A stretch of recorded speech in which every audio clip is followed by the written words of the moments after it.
Yung Tokhang is basically, sabi nga nila, is a Visayan language, knock and plead.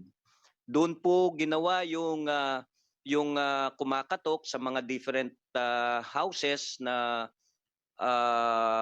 pwedeng Tokhang, merong Visayang word drug yun? dependent if Yung they want to Tokhang, be Visayang Mr. Chair, yung rehabilitated. tok kasi sa Bisaya is tok-tok. Yes. Tok-tok. Knock and Hang plead is po. hangyo. Muhangyo Yes. ka. Mapansin natin in just a matter of less than few months, ang dami pong nag-surrender. I think for 1 or 2 years time, ang nag-surrender po it's more than 1 million nag-surrender. Drug dependents, the whole country. Kaya po na-overwhelm yung Pilipinas So, noon, Mr. wala Chair, tayong ano. ano lang ha, clarify natin. Tok-hang means Knock tok, and plead. nanak. Yes. Hang is hangyo. But the ones who is making hangyo is the drug dependent. Tama? No, It's the pleadings come from the PNP themselves. The pleadings like yung pag makikiusap po sila na kung ikaw ay drug dependent, pwede kang mag-volunteer na Okay, before you get okay. addicted, no? Deeply addicted, magpa-rehab ka na lang. Okay, So okay. yun po ang nangyari. And then the So it's HBT, of course, Auckland the police Tokhang is a operations. component of Double double barrel. barrel. Yes, ma'am. General Villanueva. Wala po kayong walang pinag-utos sa inyo ang Malacanang tungkol dito sa war on drugs na ito. Being the PIDEA ang talagang dapat na mga siwa nito. Mr. Chair, I became Director General sometime in 2020. So may nauna pa po sa akin 2 Director Generals, General La Peña and General Aquino. Pangatlo po ako at ako po yung tumapos ng term ni Presidente Duterte. But for the 6 years of his term, we are working on the Barangay Drug Clearing Program. Yun yung pinaka kung ang PNP ay meron double barrel, ang PIDEA ay merong barangay drug clearing. At ito So meron po din po kayong listahan, meron din kayong tinatawag na data tungkol diyan. We do have a watch list coming from the local government unit. So kinukulit natin ito at binibigyan natin ng corresponding intervention. Not only on anti-drug operation, but rehabilitation and reintegration program. Ang concern ko dyan, Mr. Villanueva, ganito, no? Kung ang Philippine National Police, meron silang listahan ng 6,252 na mga biktima ng war on drugs. Meron ba kayong listahan din, the same list, or meron kayong different list? Your Honor, nagkagulo kasi itong numero ng namatay. But ang kinuha lang natin ay yung merong pre-operation report at yung merong certificate of coordination sa PIDEA. That's why from more than 22,000 killed, bumaba ito sa 6,248 na cases na merong who died on anti-drug operation. Sa inyo o sa Philippine National Police? Sa lahat ng Lahat law na. enforcement. So kasi kami po yung repository ng reports ng anti-drug operations. At out of the 6,248 merong namatay, meron din share of PIDEA dito na about 161 cases na may namatay. And nung time ko, nung 2020, nag-backtrack po kami so that lahat ito ay magkaroon ng motu proprio investigation so that malaman natin, mai-clear natin yung mga cases involving persons who na merong namatay. So meron po tayong 118 sa PIDEA, solely for PIDEA, and 46 na joint operation po. Out of the 6,248.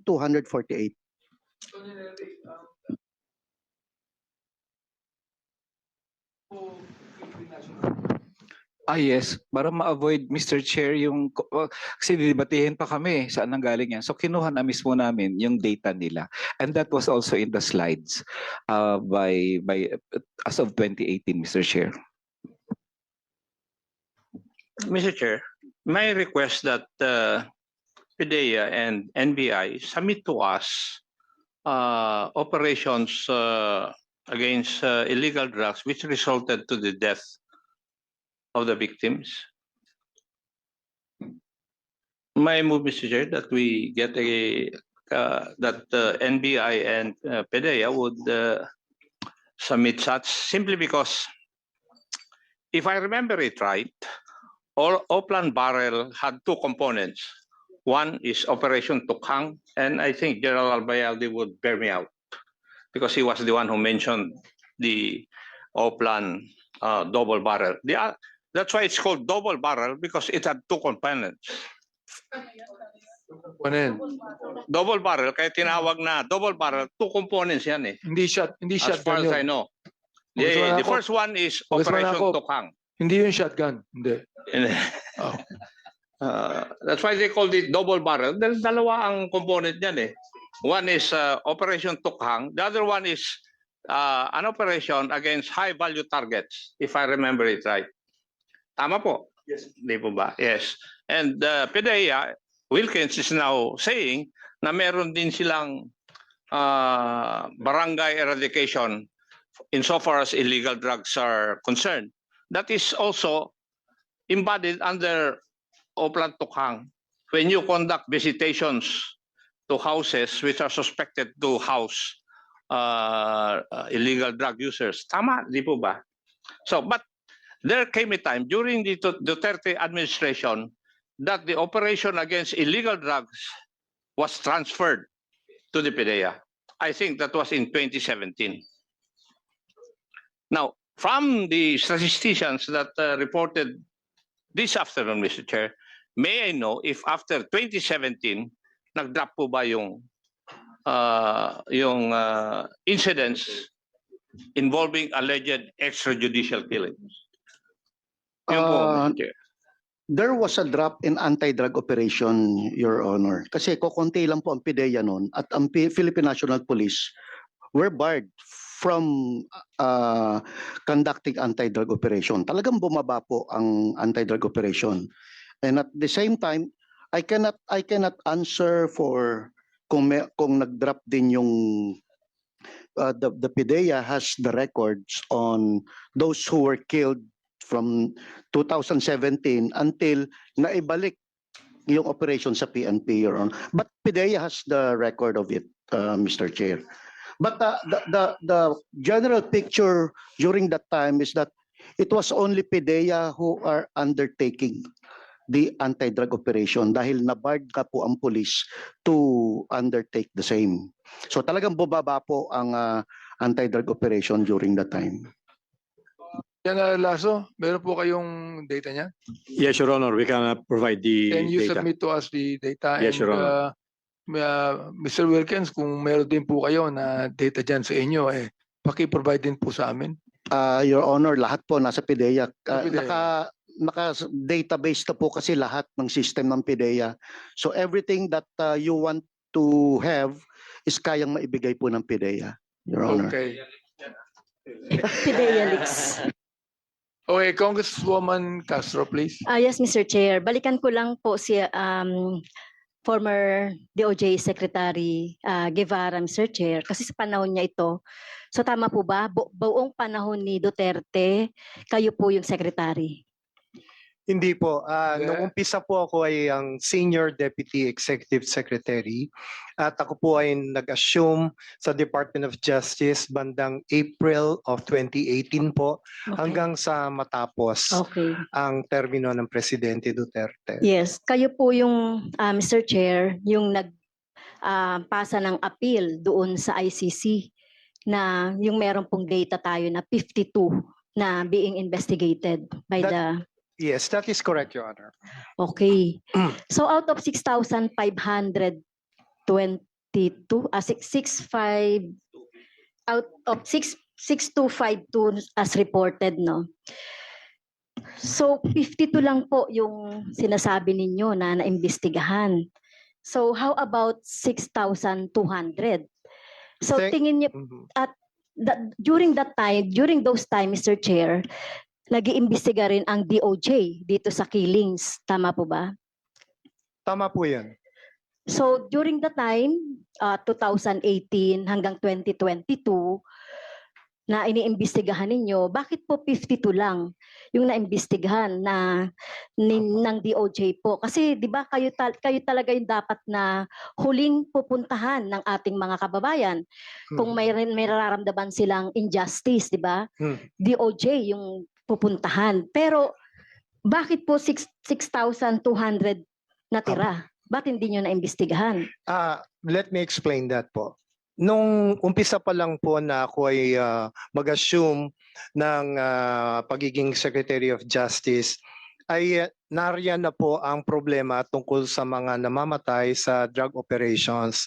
At bilang Justice Secretary po ay paulit-ulit ko pong ine-encourage ang mga kamag-anak na mga namatay sa drug war na kung sila po ay natatakot na lumapit sa pulisya dahil ang iniisip nila ay paano kami lalapit sa pulis kung ang aming pinagsususpetsahan na involved sa pagkamatay ay pulis mismo. Kaya po lagi ko namang pinapaalala sa kanila na pwede naman kayong dumiretso halimbawa sa Department of Justice, sa mga prosecutors, mag-file kayo ng complaint directly o sa ganun nga po no na po pwede po silang lumapit at tutulungan po sila halimbawa ng witness protection program ng public attorney's office etc. Pero ang nangyari po ay talagang wala pong maraming lumalapit sa NBI or sa DOJ directly at lalo na po sa police dahil nga po doon sa pangamba na baka sila ay maaring mabalikan or something like that. So kaya po ang DOJ ay on its own initiative ay nag-conduct ng kanilang review ng drug war kasi marami na nga po yung mga reklamo, dumarami po yung numero ng mga namamatay sa drug operations kaya po kami mismo ay nag-initiate na mag-conduct ng sarili naming review ng drug war. It was originally intended to be interagency in character.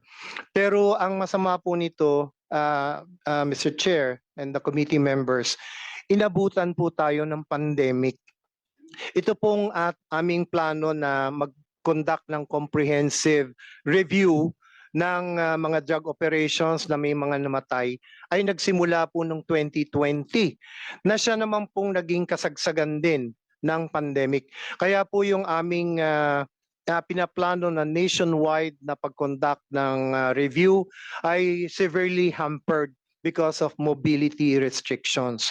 Kaya po ang ginawa namin, nagbatay na lamang po kami sa mga records ng National Prosecution Service. At Your Honor, ang isa po naming mahalagang ginawa ay ang lumapit sa PNP Internal Affairs Office.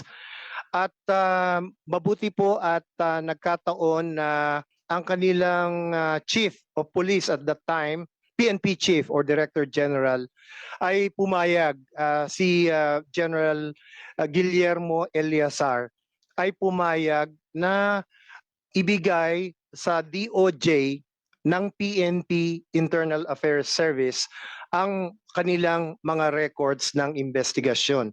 Ang paliwanag po sa amin ng IAS, pag may napatay sa operasyon ay may nag-discharge ng firearm, automatic motu proprio na nagko-conduct sila ng investigation. So hiningi po namin yung records noong mahigit 6,000 na insidente na may namatay base sa data ng Real Numbers PH project po yan na pinangunahan ng PCOO. So meron po kayo niyang report, Secretary? Meron yes po. Can you provide this committee? Ang nangyari po, pagpapatuloy ko lamang po, doon po sa 6,000 plus na according to the IAS ay kanilang motu proprio na tiningnan. Ang ibinigay po nila sa amin ay records ng around 52 or 56 cases na ang IAS mismo po ay nakakita ng lapses at tingin nila ay maaring maging basihan ng DOJ to further conduct an investigation into a possible criminal liability. So kasi po yung IAS essentially ay administratibo ang kanilang tinitingnan kundi po ako nagkakamali. So ang dating po sa amin, kung ang 52 lamang o 56 ang ibinigay sa amin na meron silang nakitang lapses, conversely, parang ang conclusion doon sa mahigit na natirang mahigit na 6,000 kaso ay ang conclusion ng IAS ay walang lapses na nangyari. Conversely, ganun po ang aming interpretation dahil 52 or 56 lang ang isinabmit sa amin. Kaya po ang ginawa ng DOJ dyan, Secretary Guevara, meron Yes ko pang Well, sinasabi. Ibig sabihin, ang napatayan ng inyong investigasyon, yung IAF, hindi kayo. Oo, tayo na tanong ko po. Hindi, Kayo po ang dapat na nag-imbestiga. Kasi hindi nga natin mapapagkatiwalaan ng PNP dahil majority nga ng mga cases involve ang PNP. So paano natin masasabi? Nag-conclude na kayo agad na ito lang, 52. So more than 6,000 itong natitira. So ang gusto kong sabihin, Mr. Chair, apart from the investigation ng PNP, dapat nag-imbestiga din kayo, DOJ, on your own. Hindi kayo nagtiwala Yes, doon sa ano. At Opo. huwag na rin natin sisihin yung pandemic, di ba? Kasi you should exercise the full, yung buong power ninyo as DOJ. Di ba? Yun More nga than po. 6,000 nakakabahala ito. Your Honor, Nasasabihin exactly. na lang natin, magkontento na lang ba tayo na walang nangyaring irregularity. May namatay nga Mr. Chair. At ayun nga, sila nga, mga NGO, nagtiyaga sila na itala yung mga incidents ng mga nung mga patayan or mga killings. More than 50% diyan involved ang PNP. So hindi po tayo nagtiwala dapat. I mean, ibig sabihin, pwede natin magamit yung data, pero on our own as DOJ, dapat we use our office na nag-imbestiga rin po tayo. Kasi nakikita ko, Mr. Chair, sinasuggest kanina ni former Secretary Medardo Guevara Po.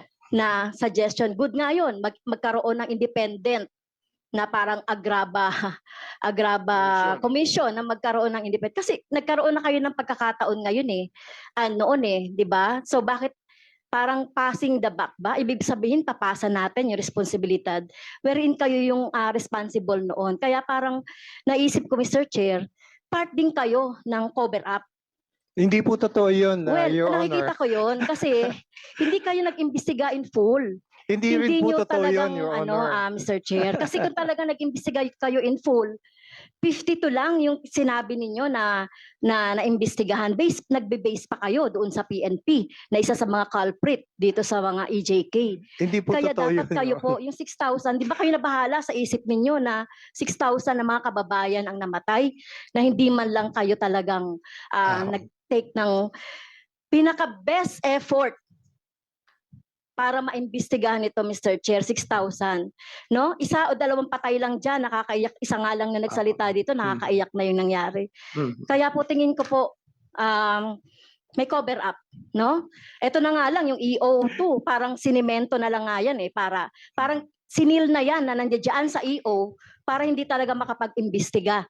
No? Kasi yung mga information na kailangan ay wala dahil dito sa EO2 na nilagay na kayo din po ang in charge doon sa pagpa-finalize yung EO2 na yan, Mr. Chair. So kaya wag niyo sabihin na hindi mo alam na hindi niyo alam na nilagay yung exception na yan na walang legal basis. Pero tingin ko po as DOJ Secretary nung that time, kayo po yung most responsible dito sa dito sa EO2, yung pag-iimbestiga, kahit nga po hindi drug killings, Mr. Chair kahit na sinasabi natin, yung mga political killings na yan, daming mga aktivista, mga namatay, pero wala ring nangyari, Mr. Chair. So, yun po, Mr. Chair. Sorry na lang po, kung yun yung paniniwala ko, Mr. Chair. Kung di kayo naniniwalang hindi kayo nagpabaya, Well, Hmm. sorry na lang po, di ganon yung aking impression po, Mr. Chair. May I be able Yes, to yes, go respond, ahead. Your Honor? First of all, Your Honor, I have to categorically deny for the record that the DOJ, more particularly myself, was involved in a cover-up. I vehemently deny that, Your Honor, for the record. But let me just explain na yun pong investigation na ginawa ng DOJ ay hindi lamang po nag-rely sa information na nanggagaling sa PNP. Dahil kami po mismo sa DOJ ay gumawa ng aming sariling investigation na ang ginagamit namin ay ang mga records ng... NBI, ginamit niyo ba? Yes po, definitely. Yes. Ang DOJ naman po kasi ay hindi nag-i-investigate as an institution. It's the National Secretary Guevara, Bureau of Investigation under with due under the with DOJ. due respect, no, I beg to disagree with you. Yung sinabi mo na nahamper kayo no pandemic. 3 taon yan, no? Samantalang dito sa Kongreso, hindi kami nahamper dito during the pandemic. Meron kaming Zoom dito, talagang ang aming leadership ay talagang pinapaalala po sa amin, no? If Congress hindi po nahamper sa pandemic, paano kayo mahamper? Meron kayong NBI, meron kayong prosecutors. Apo. Hindi naman po kami na-hamper in the sense na wala kaming nagawa. Na-hamper lamang po kami in the sense na hindi namin na-cover yung lahat ng yung buong bansa. Dahil nga Secretary po sa... Guevara, 52. I mean, out of 6,252, 52 lang po ang naimbestigan ninyo. Oo. Your Honor, yung 52 po ay yung sa side na galing sa PNP. Saan Yun po yung side po tinurn ninyo? over. Yun pong sa amin, meron po kaming mahigit 900 cases na natingnan. At ang Lamang yung inuna sinabi po yan. ng DOJ, Kanina pa ho namin hinahanap yung record. Opo. This is the only time na sasabi niyo meron kayong 900 na iniimbestigahan. yun po yung nasa opisina ng mga prosecutor sa various regions in the country. How Pero about ang the inuna NBI? po namin, How Your about the Honor, NBI? May NBI tayo rito. How about the NBI? Your Honor, dito po sa side po namin sa Maynila, Homicide Division po, may 36 cases ng inaimbestigahan kami. That is only Manila. Only the Homicide Division. Only homicide in Manila. Yes, sir. We will be asking the COMSEC to invite the director of the NBI to come in the next hearing. Bali po, 36 yung police operations against illegal drugs na imbestigahan namin and 15 na operations pero hindi po involve ang drugs. 32 po. 36, 36. Your Honor. So, Yes. ibig sabihin, mula nung 2018 hanggang 2022, 36 lang. Sir, 36 po yung naimbestigahan namin from 2016. Homicide. Yeah, I understand. Homicide lang naman. Yung tawan ng mga napatay. Yes, yes, Your Honor. And plus 15 po na police operation pa rin pero hindi po sa involved sa drug operations. Bali 52 po. What would the former Secretary Guevara say about this, former Secretary Guevara? yun pong mabalik lamang po ako doon sa 52 cases ano po.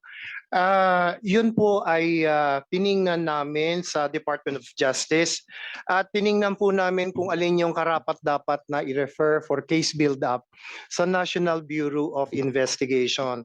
Ngayon po, base po doon sa aming report, pero ito po ay October of 2023 lamang ano po. Ito po ay nahingi ko lamang sa DOJ dahil sole gen na po ako at that time. Doon po sa 56 ng laban or 52 or 56 ng laban cases na inirefer namin po yan sa NBI, 25 were closed for lack of interest on the part of the complainants or requesting party for fear of life or security. At that time, 19 cases were still pending investigation. So 12 cases were actually filed before various courts and prosecutors' offices. Kasama na po dyan yung kina Arnaiz, kina De Guzman, marami pa pong iba, mga si Vedaño, Garbo, and so forth and so on. Pati po yung kay La Fuente na isang Spanish national. So yun po yung as of October of 2023 ay yun po yung status doon sa mga ni-refer ng PNP Internal Affairs Service na pinrocess po ng National Bureau of Investigation. Yun pong galing naman sa DOJ proper, sa National Prosecution Service. 250 nanlaban cases po ay ang na-refer doon sa Bulacan District Office ng NBI dahil po ang karamihan sa mga insidente ng may namatay sa drug operations ay na-observe po namin na nangyayari sa Region 3, more particularly in Bulacan, especially in the city of San Jose del Monte, and as well as Angeles City in Pampanga. At yan po ay na-observe din namin sa Region 4A, including Cavite, and partly or quite a number also sa National Capital Region. So yun po yung mga data na DOJ mismo po through the National Bureau of Investigation ang nag-conduct ng investigation. Kung ano po yung nangyari dyan sa mga kaso na yan, ay sa ngayon po ay hindi ko na masabi kung anong status dahil wala na po ako sa Department of Justice. But just to show lamang po na hindi lamang kami nag-rely sa inputs na galing sa PNP dahil yung sariling mga kaso po na matatagpuan sa mga opisina ng Prosecution Service ay ginamit naming basihan for further investigation. I do realize that we cannot complete the investigation just in one hearing. No? So we will be continuing this hearing even in the time na naka-recess po kami sapagkat nais nating malaman lahat ang information tungkol dito. So once again, we will be inviting you all and some others that need to be invited in the next hearing. Ko abangan niyo lang po yung Mr. Chair, hearing na ito. Yes, Congressman Ako. may amend my request to the PNP that they include in the report the units which operated and so far as the 6,000 plus incidents are concerned.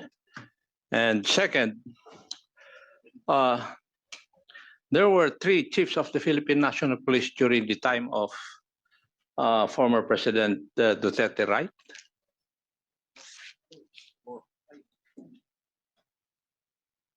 Would that be correct? Albayalde, Gamboa, Ascolan, Eleazar, PNP Chief Carlos. There are 6, Mr. Chair. 6. From 2016 to 2022. Every year lang pala kayo, General Abayade, every year? Every year? I was only the chief from 2018 to 2019, and then followed Oh, no, by 7, Mr. Chair. General Gamboa, Apologies. then the late General Cascolan, and then Sinas, Eleazar. Eleazar, Carlos. Danao was OIC, sir. Danao was OIC. Yes. 7, Mr. Chair. 7. Mr. Chair. May I know if there were also 7 chiefs of the CIDG during that time?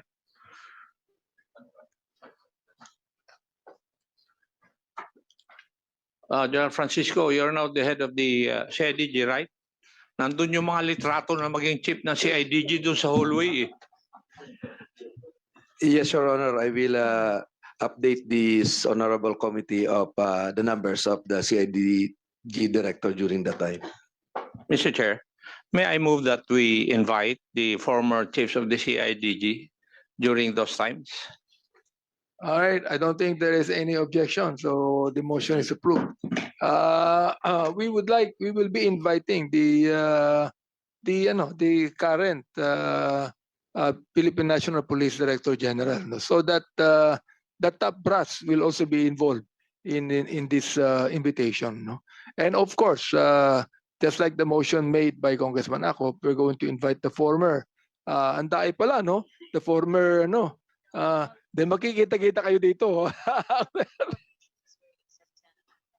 The former chief of the Philippine, except Senator Bato de la Rosa, on the basis of our parliamentary courtesy, no? Although we shall be informing him if he would like to come. Well, he could be able to come maybe with us, no?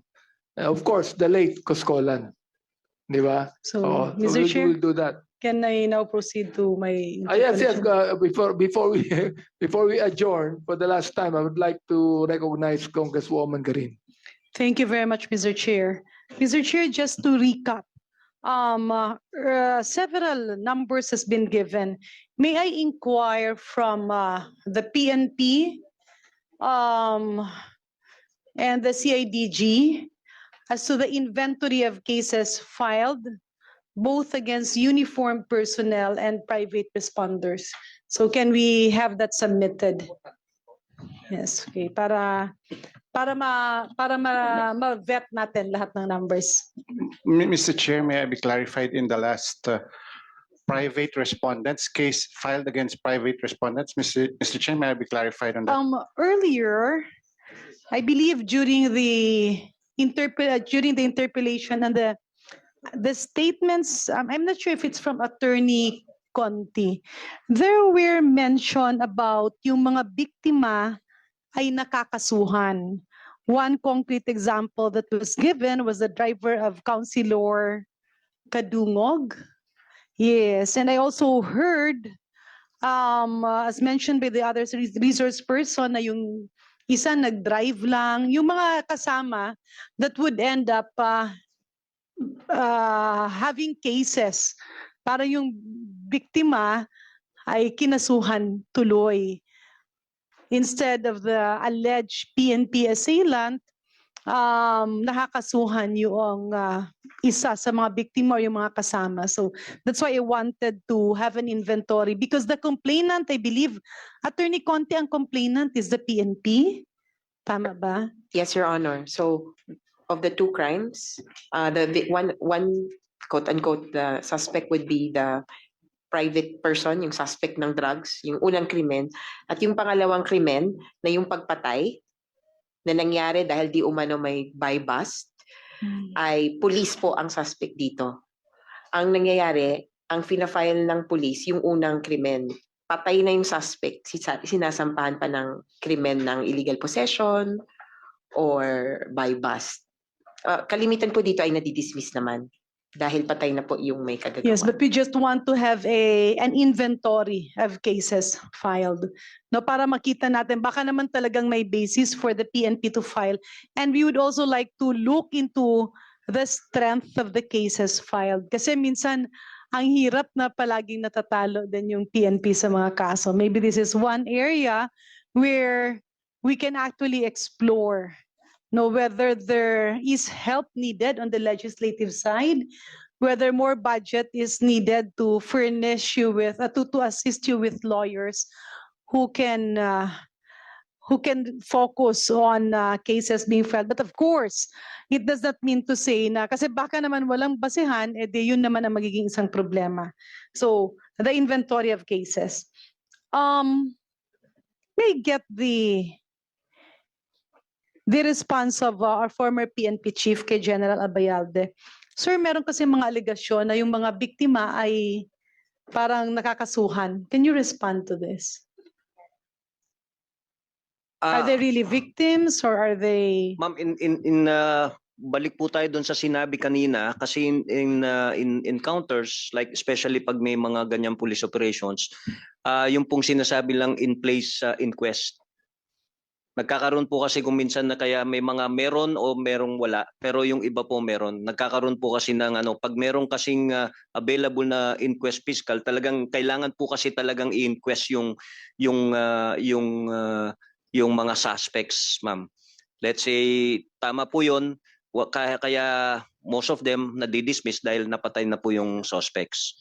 I think Yung the driver ni the Councilor Secretary Kadungog. former Secretary will bear me out here. Meron po kasi talagang, yun po kasi talaga actually ang dapat na General, proseso. yung driver ni Councilor Kadungog, yung mini-mention ni Attorney Conti. I'm not privy to that incident, Mr. Chairman. I think we have to review the case coming from the DIDM probably so that we'll know the entire story of the incident. Yeah. Another thing that also caught my attention was the video of alleged victim, yung nagsasabing tulong, tulong. And then naririnig mo from the background, wag kayong lumapit, armado yan, armado yan. And the victim was saying, who was wounded and who was bleeding, was saying, hindi po, tulong, tulong, tulong. What happened to this? Who was this guy? Ito yung akala nung lahat patay na, then biglang may sumabi, ay gumagalaw. Gumagalaw yung paa. And then napaupo yung tao, bleeding. I think that was what was seen. And nakikita mo kasi na talagang walang baril eh.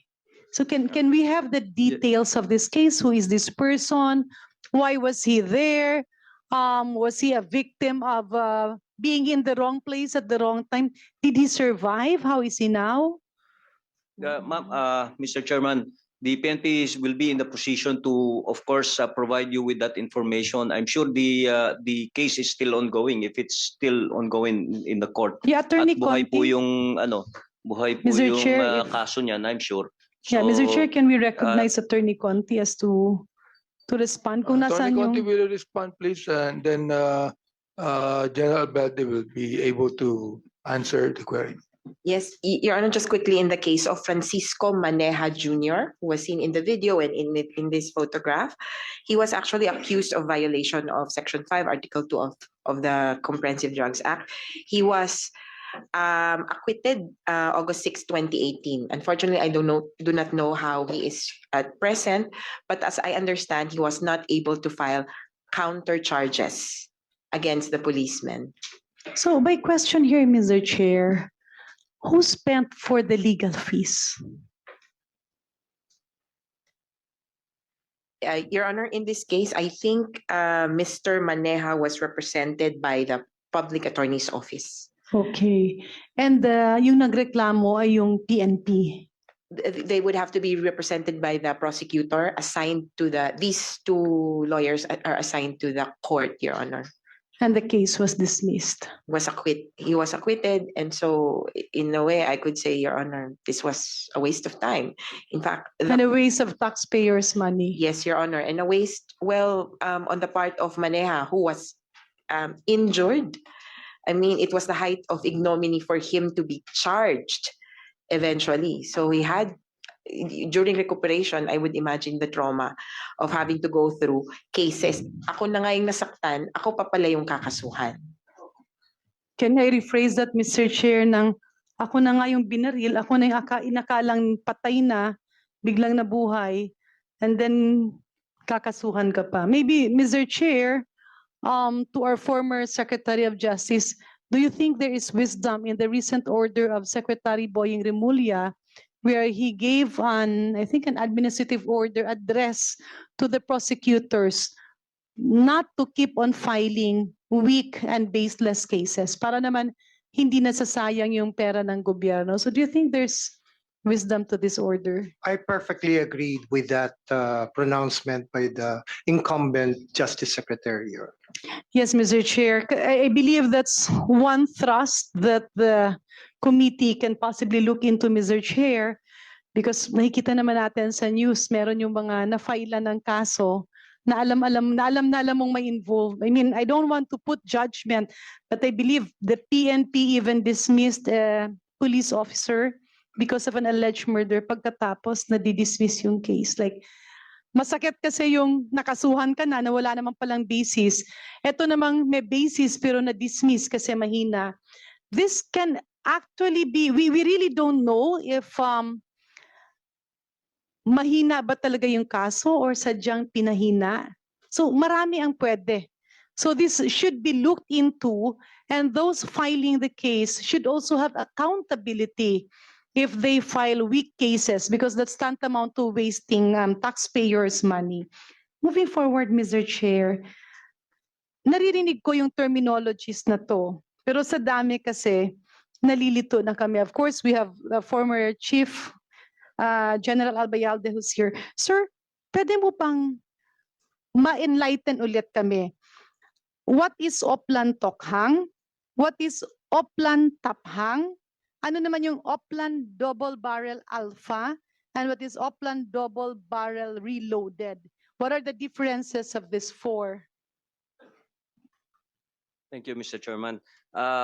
During my time, isa lang naman po yun, yung Oplan Double Barrel. And Oplan Double Barrel was launched on two-prong. Two-prong po yun, kagaya po ng sabi ni Mr. Chair, General Bayalde, Honorable. pasensya na, no?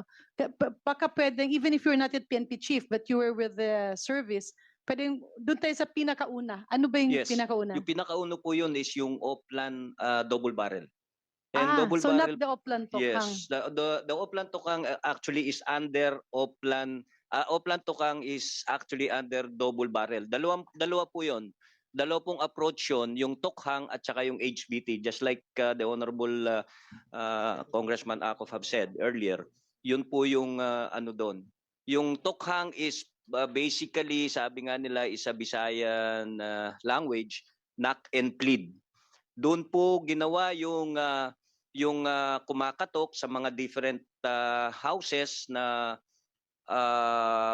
pwedeng Tokhang, merong Bisayang word drug yun? dependent if Yung they want to Tokhang, be Mr. Bisayang Chair, yung rehabilitated. tok kasi sa Bisaya is tok-tok. Yes. Tok-tok. Knock Hang and plead is po. hangyo. Mohangyo Yes, ka. You, yes. you, Akala ko you yung- request. It's- Yung Tokhang galing sa China. It's a knock and plead po yun. It's a knock and The plead. knock and General, curious lang, bakit po, I'm also Bisaya, pero bakit ba Bisaya ang naging, is it in relation Bisaya to? po ang salita ng dating Chief PNP, Your Honor, Ah, si so Senator Bato. Opo. it's not related to the president being Bisaya. Hindi po, it's Okay. It's the Chief General PNP Bato. General Pato. Opo. Okay, sige. Yes, Mr. Chairman. So yun po ang concept of operation nun. Kaya po kung mapansin natin, in just a matter of less than few months, ang dami pong nag-surrender. I think for 1 or 2 years time, ang nag-surrender po it's more than 1 million nag-surrender. Drug dependents, the whole country. Kaya po na-overwhelm yung Pilipinas So, noon, Mr. wala Chair, tayong ano. Ano lang ha, clarify natin. Tokhang means Knock tok, and plead. nanak, Yes. hang is hangyo, but the ones who is making hangyo is the drug dependent. Tama? No, It's the pleadings come from the PNP themselves. The pleadings like yung pag makikiusap po sila na kung ikaw ay drug dependent, pwede kang mag-volunteer na Okay, before you get okay. addicted, no? Deeply addicted, magpa-rehab ka na lang. Yeah, okay, So okay. yun po ang nangyari. And then the So it's HBT, of course, Oplan the police Tokhang is a operations. component of Double double barrel. barrel. Yes, ma'am. okay. Tapos when I retired, meron na pong hindi ko alam kung ano yan, reloaded or what, hindi ko na po alam yun Mr. Chairman. Yeah, Basta yung can inabutan ko po somebody, yung Mr. Chair, Oplan Para Tokhang. pala matrix yan.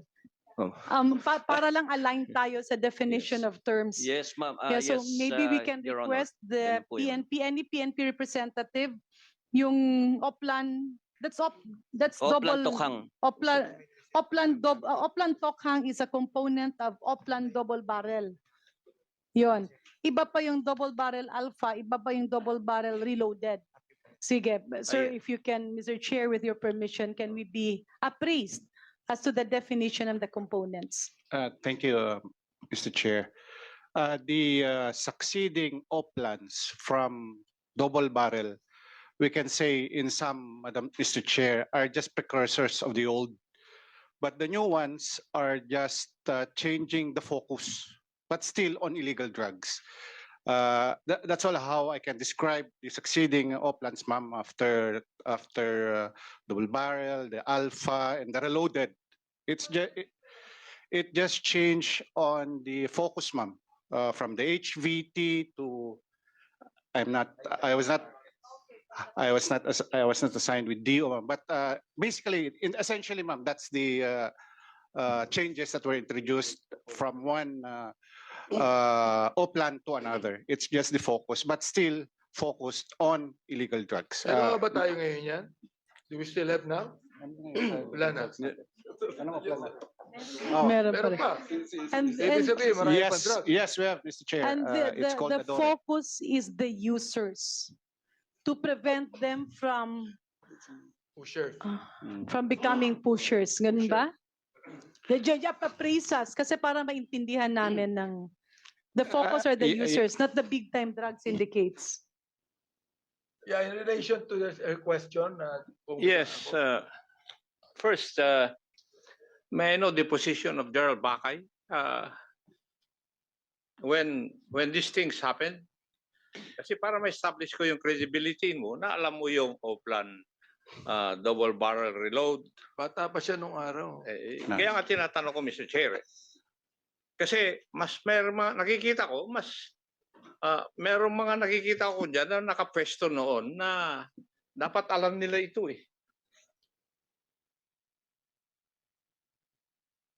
Di ba? Yes, Mr. Chair. What was your position then? So in order for you to know this operational aspect? Well, yes, I started as being assigned with Directorate for Controllership, Mr. Chair. Then the Office of the Chief PNP as the spokesperson. I was designated thereafter as the Director of the Legal Service. From the Legal Service, District Director of Eastern Police District, and before the end of the Duterte administration as Regional Western Director. Police District. Eastern Police District, Eastern. Mr. Chair. Oh. Kailan Thank ka you. naging general? 2019, Mr. Chair, when I was designated as the Director of the Legal Service of the Philippine National Police, Mr. Chair. Kasi manakop, yung iba dito, ano dun naging biktima din ng human rights. I know, Mr. Chair, there were, in the life of a policeman, there are also instances where we became victims of human violation. Accepted po yun, Mr. Chair, and I accept that.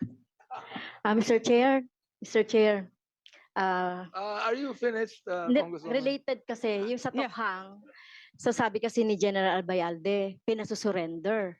Kakatok, tapos magpi-plead yung police na sumuko na kayo para magparehab or whatever. Pero ano po yung basis ng surrender? So meron po ba kayong mga medical meron kayong medical basis para sabihin yung taong yun ay ano, or dahil tinuro lang siya or nilista lang siya as ano? Kasi parang absurd, Mr. Chair, no? Yung nagpapasuko ka ng tao, kakatukin mo lang, basta sabihin mo, o sumuko ka na, adik ka eh. O, di ba? So, ano po yung basis ng Ibig surrender? sabihin, Congresswoman Castro, mukhang wala yat ng pagkakaiba sa ilang kapulisan natin ang drug user sa drug pusher. Yeah, I think, Mr. Chair, diba? if I may, no, balikan nga natin, that's why I want all the definitions so that we can move further. Tsaka alam naman natin nangyayari pa rin ito. So, where will be the bounds? We all know na talaga namang may mga report, di ba? Nire-report na ito yung mga user. But what will now be the delineation? Kunyari, nire-report si Juan at si Maria. Ngayon, karibal mo yung isa doon or kinakainggitan or naintriga. Where will intrigues come? Are there like poke-yokes or barriers to prevent yung tinuro, inintriga kasi may kalaban? Kasi maraming mga marites. Like, bottom line is, how will you prevent a good program against drugs from being abused so much so that it becomes a tool of some scrupulous people to get back at their enemies? Well, Mr. Chairman, I think it's better po if we secure a copy from the PNP about the Oplan double barrel and others reloaded whatsoever. Meron ma'am, it's all in the papers. But to answer your question initially, yung po kasing Tokhang is it's a knock and plead system, no? Hindi naman po yung pinipilit yung tao, whether na marites siya or whatever na ano. And what's Hindi, Tokhang, Mr. Chair? Wala pong intimidation na nangyari diyan. Yes, ano yun naman yung Oplan Tokhang, Mr. Chair? That I did not retired na po ako noon, Mr. Chairman. So Yung anybody from the Tokhang. PNP? Oh. Para lang ano yung Tokhang naman? Mr. Chair, being the former director of for operation of the Philippine National Police, these phases of our illegal drugs program or prevention programs are just strong police operation. But during this administration, we are now in the Adore phase. I just cannot give you the meaning of Adore, but it is more on training and education of our police, putting in there the respect for human rights, the rule of law, and preservation of life. So these are now the components of our operations against illegal drugs. So ando na po tayo, wala po yung tapang sa aming operations from 2016 until this time. So Mr. Chair, let me, Wala na rin yung baptism of fire to sinabi ni yeah. So Mr. Chair, let me request the PNP to submit the memos with regards to the drug campaign so that we'll be able to align with terminologies. My next question, Mr. Chair, is kanina nga nagkaroon ng mga allegation dun sa ating ibang resource person pointing at our former president, no? May I get the wisdom or the opinion of our former DOJ secretary, having been a member of the Duterte administration, the Duterte cabinet, ano po ba ang masasabi nyo dun sa mga alegasyon na tila nililink kay former president yung mga alleged victims of the the drug war? It's a very difficult question to answer, Your Honor, dahil mayroong policy direction ang presidente tungkol sa eradication ng drug trafficking in the country, at marami rin tayong mga narinig na public statements niya na parang nag-encourage ng paggamit ng dahas sa implementation. But let me also point out that on many other occasions, in fairness to the President, kinaklarify din naman po niya yung kanyang mga nasasabi na parang marahas ang dating. At yan naman po paminsan-minsan ay kinaklarify niya kamukha nung siya ay magsalita sa United Nations General Assembly na ang konteksto ng kanyang mga pahayag sa kapulisan ay gumamit ng dahas kung ang inyong reasonable force, kung ang inyong personal security ay ma-endanger. Kaya meron din po naman ng mga okasyon na sinasabi niya yon para maipaliwanag niya yung konteksto ng kanyang mga binabanggit na kautusan sa ating pulisya. Alam naman po natin kasi na ang dating presidente ay ganun siya magsalita. Medyo may katapangan ang bitaw ng kanyang salita.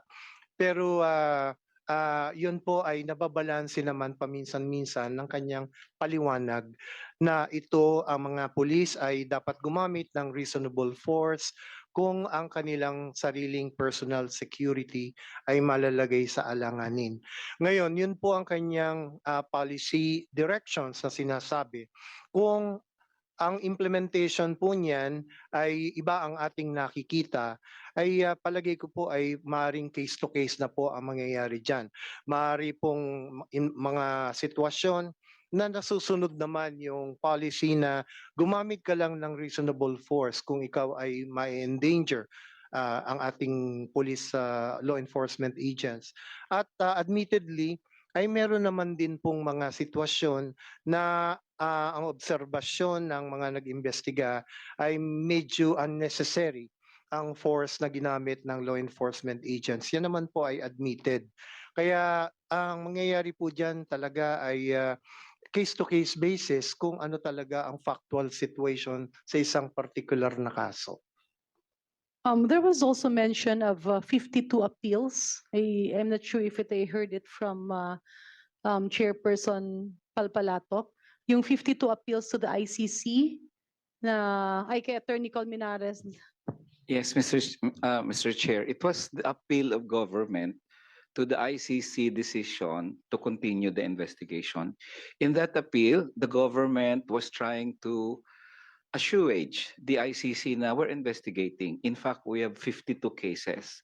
So the data came from the government itself, and it was, of course, acknowledged So naman in other kanila. words, the government appealed, we are investigating, meron tayong 52 cases, kaya wag nyo nang imbestigahin. Ganun po ba ang Correct, tenor? Mr. Chair. Yeah. And this came from the office of the Department of Justice or from the PNP? Where did this come from?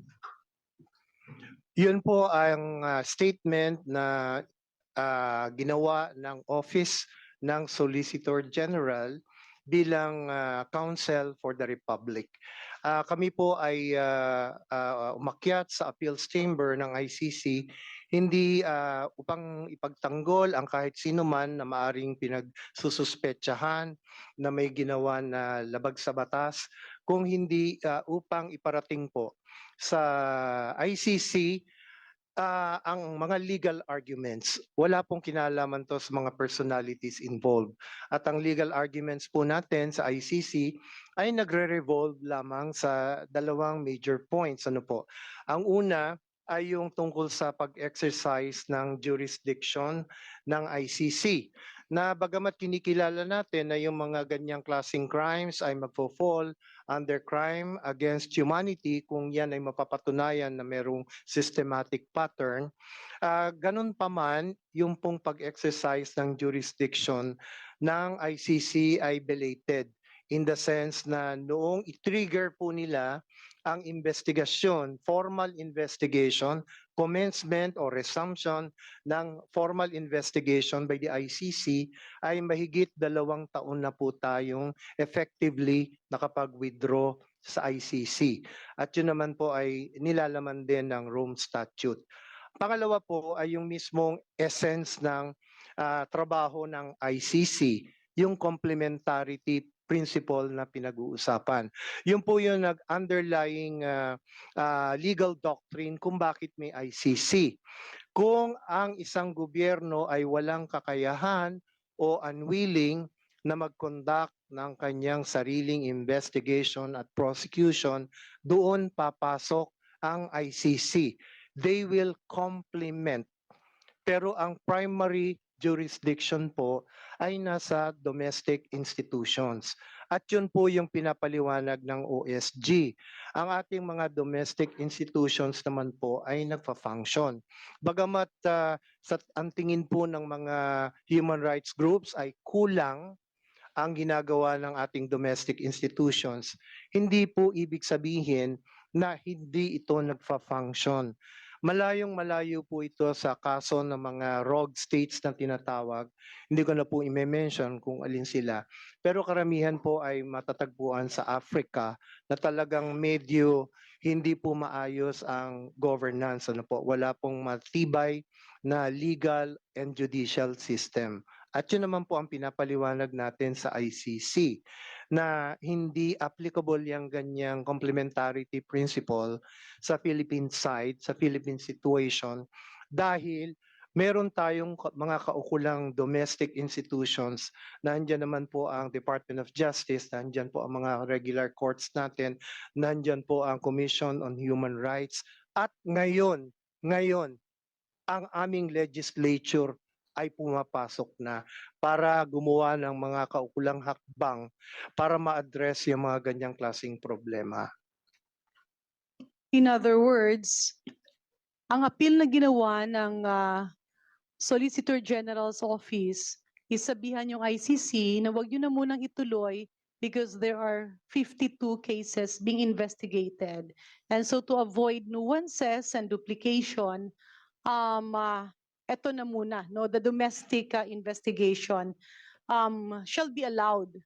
So my next question is, tama naman po yun, kasi talagang magiging magulo kapag isang issue marami ang nag-iimbestiga. So where are we now insofar as the 52 cases are concerned? Yung nireport ko po kanina ay information na galing lamang po sa Department of Justice as of October 2023. Yun nga po ay parang pahiram lang sa akin bilang Solicitor General, pero siguro po yung actual na status nito mga cases na ito, pati po yung aming karagdagang mga cases na in-initiate nung time na ako po ang Justice Secretary, ay malalaman po natin yung actual status kung ang Department of Justice po ang ating magiging resource person para mapaliwanag ang kasalukuyang status ng mga kaso na yan. So with that, Mr. Chair, maybe it would be prudent that we invite the Department of Justice in our next hearing. Yeah, we actually invited them to come, but of course, I believe that Secretary is right now quite incapacitated to come. No, not But I no. think that No, he would be able to He's not deputize. incapacitated, Mr. Chair, just He's for the record. Yes. He's not, and is working fully and very active. But with the volume of work that the DOJ is having, the department can actually send assistant secretary or an Yeah, deputize undersecretary. na lang na. Oh, Yeah, okay. yeah. So